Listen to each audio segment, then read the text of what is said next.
le réseau s'est déployé, hein, c'est-à-dire que nous sommes dans une phase de création de nouvelles sections dans les régions, etc., dans différentes régions de Tunisie. Et aujourd'hui, je crois que nous sommes autour de 130 chefs d'entreprise, membres de Réseau Entreprendre. L'objectif de l'association, c'est effectivement d'aider des jeunes promoteurs et promotrices, enfin jeunes dans le monde de l'entrepreneuriat, et pas forcément jeune par l'âge, puisque par exemple, nous aujourd'hui nous avons un lauréat qui doit avoir 54 ou 55 ans. C'est quelqu'un qui a fait sa carrière dans une entreprise publique d'ailleurs, et il a décidé de se lancer dans le monde de l'entrepreneuriat à un âge relativement avancé, on peut le dire. Donc c'est pas une question d'âge, c'est simplement la qualité d'être nouveau dans l'entrepreneuriat. Voilà. Donc l'association a pour rôle effectivement d'aider des promoteurs à avoir une meilleure vision de leur projet, de comment ils vont le faire, à qui ils vont, quel va être leur marché, comment est-ce qu'ils vont adresser ce marché, etc. Comment ils vont collecter les fonds nécessaires pour financer leur projet. Par la suite, et c'est ça la particularité de Réseau Entreprendre, c'est que l'entrepreneur est accompagné pendant une période de 2 à 3 ans après la création de l'entreprise. À partir du moment où il est lauréat de l'association, il va être accompagné par les membres de l'association sur une période de temps qui va aller de 2 à 3 ans, qui va lui permettre effectivement de bien trouver sa place, commencer à réellement maîtriser ce qu'on essaye en fait de passer à ces jeunes entrepreneurs, c'est ce que c'est que l'entreprise, comment est-ce qu'on gère une entreprise. C'est pas forcément des choses techniques. D'ailleurs, en général, comme on crée des couples, en fait, des binômes entre entrepreneurs, lauréats et accompagnateurs, on ne les met pas, ils sont pas du même domaine, ils sont pas dans le même domaine. Par contre, ce qu'on veut, ce qu'on essaye de faire, c'est que l'accompagnateur va donner à ce promoteur ces ficelles du chef d'entreprise. En fait, c'est ça la spécificité de notre action. Alors, dans l'offre que nous mettons à la disposition de nos lauréats, il y a, comme on le disait tout à l'heure, un accompagnement par des chefs d'entreprise, mais il y a également un accompagnement financier qui se matérialise par un prêt d'honneur. Le prêt d'honneur, c'est une somme d'argent que l'association va prêter au promoteur.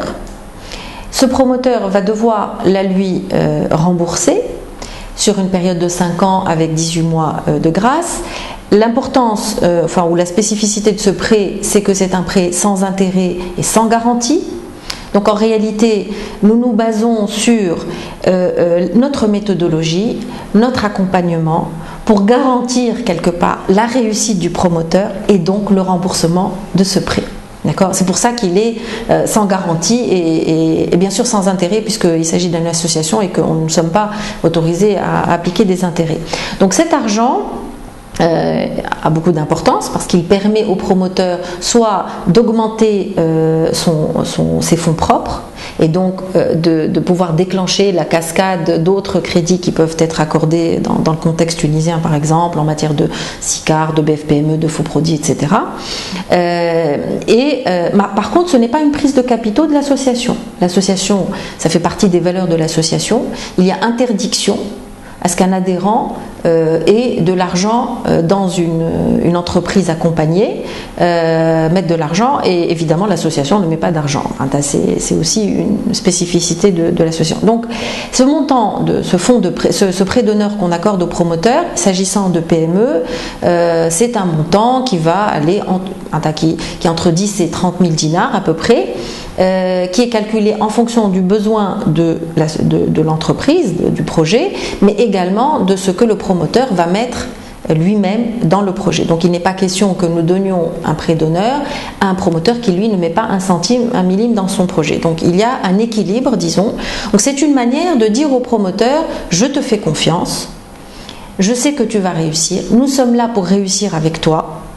nous savons que tu vas adhérer à nos valeurs et jouer le jeu et bénéficier de l'accompagnement qu'on va mettre à ta disposition.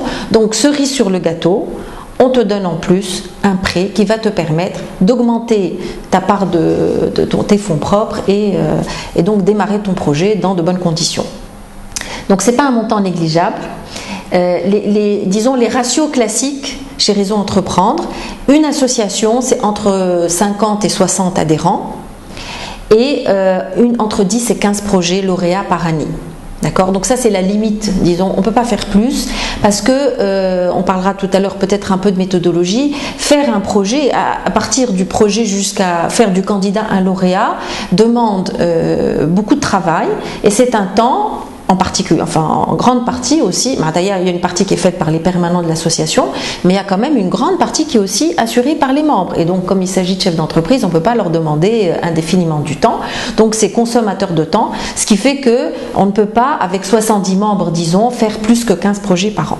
Voilà. Donc la limite est là, d'accord ? Mais 15 projets, c'est quand même, si on dit qu'un projet c'est entre 20 et 25 000 dinars, on est sur des budgets de 350 400 000 dinars par an, ce qui n'est pas négligeable non plus. Et 400 000 dinars, nous, en tant qu'association, nous allons les chercher chez les privés. Le démarrage, par exemple, de l'association s'est fait grâce à deux partenaires que sont Tunisie Leasing et Vermeg, qui ont mis chacun 80 000 dinars sur la table pour faire démarrer l'association. Donc c'est avec cette somme d'argent qu'on a commencé les premiers projets et qu'on a eu nos premiers lauréats sur Tunis. Donc après, il y a d'autres partenaires qui se sont rajoutés par la suite, mais ça reste quand même des montants relativement conséquents, pas forcément faciles à trouver. Nous avons eu donc l'opportunité en 2012, fin 2012, de participer au projet de QFF, du Qatar Friendship Fund, qui a accordé une certaine somme d'argent à la Tunisie, 75 millions de dollars je crois, destiné à développer l'emploi, l'entrepreneuriat, etc. C'était la mission de ce fonds. Donc nous avons on a candidaté, quoi. On a proposé un projet à QFF qui était donc sur la durée du projet, du contrat qui est de 36 mois, d'aider à créer 300 entreprises, 300 PME sur tout le territoire. Donc ça suppose quoi? Ça suppose que nous créons des sections dans différentes régions de la Tunisie, avec un focus particulier sur les régions intérieures. Donc, ce que QFF a mis à notre disposition, c'est de quoi garantir le fonds de prêt d'environ 300 entreprises sur la base de 25 000 dinars par projet à peu près. Et ils nous ont également accompagnés financièrement sur la création d'une section centrale importante qui soit en support aux sections qu'on allait créer.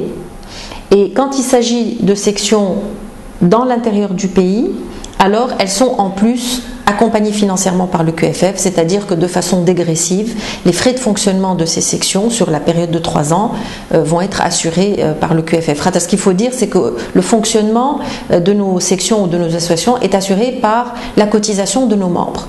Les membres cotisent une fois par an, des sommes qui varient en fonction des régions, qui permettent de payer les frais de la section, donc le loyer, le salaire du permanent, etc.